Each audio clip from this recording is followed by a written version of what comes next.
Hello, my name's Gene Agnew. I am currently an IT director for a federally recognized travel government. I'm also an IT consultant for multiple companies. I originally joined Savvy Coders, the full stack web development, to learn basically the connection piece between front-end development and back-end development, specifically with JavaScript.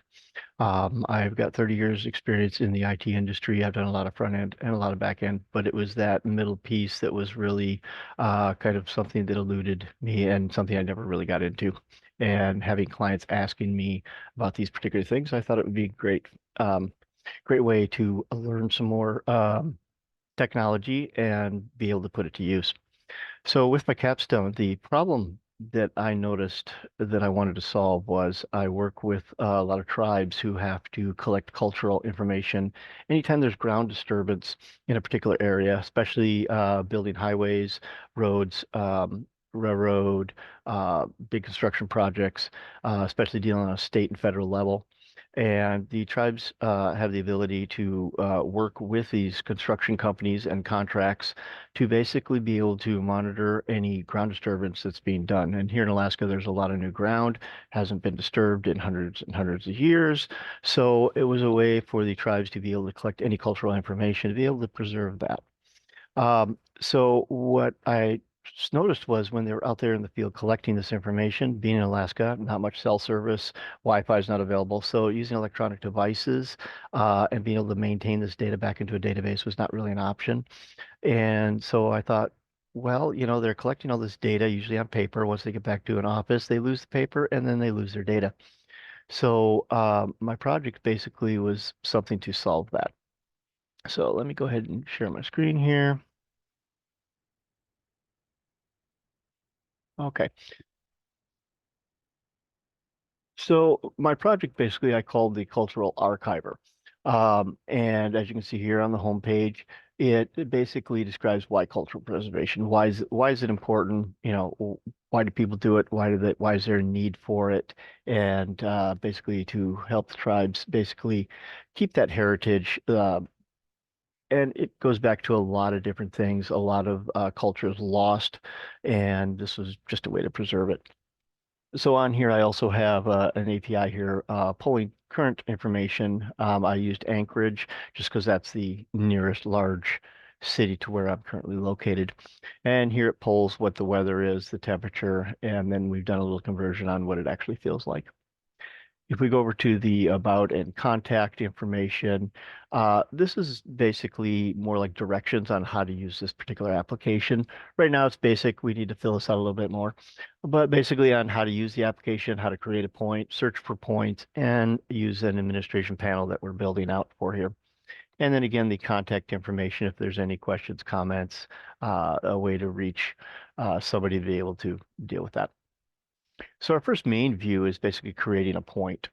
And basically all the points are connected to a project, and then you can have multiple projects from there. So what the user would do is basically select a project they want to add a point to and give that a particular point name. We'll just give it some random name and number here, and then select a point type. And this we have basically hard coded in, basically to keep users from just creating all sorts of new fields and make it easier to be able to search on these later on. So we'll just go with human made here. The Latin long are very important as really this project and this app eventually will be using that to pull down maps and other information basically based on these particular 2 points. So these fields are required. They will default to 00 if nothing's entered in.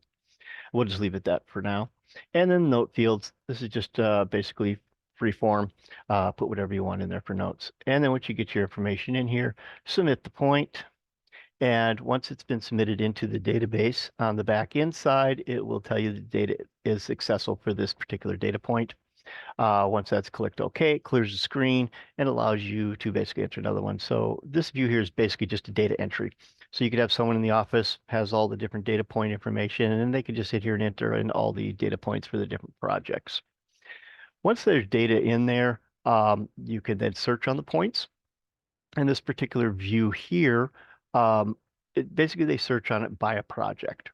So basically knowing whatever project you want to look for, You select your project, click search, and then it returns back all the different points for that particular project, listing out the type, the Latin longs, and any notes.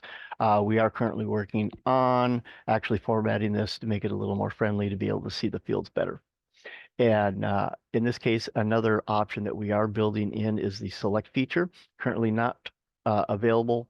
This is just a placeholder, but eventually you'll be able to select on a particular element within this data. It'll bring up another view, giving you more information.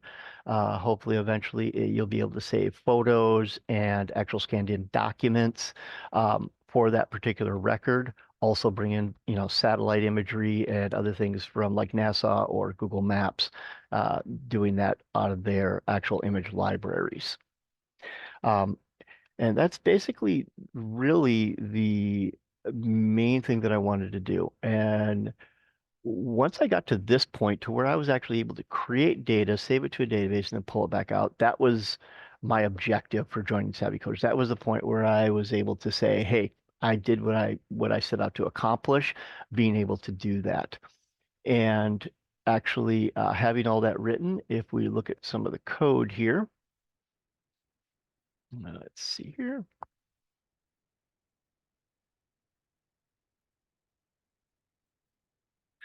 So on the code, if we actually go to the apps on here, actually using being able to set up, yeah.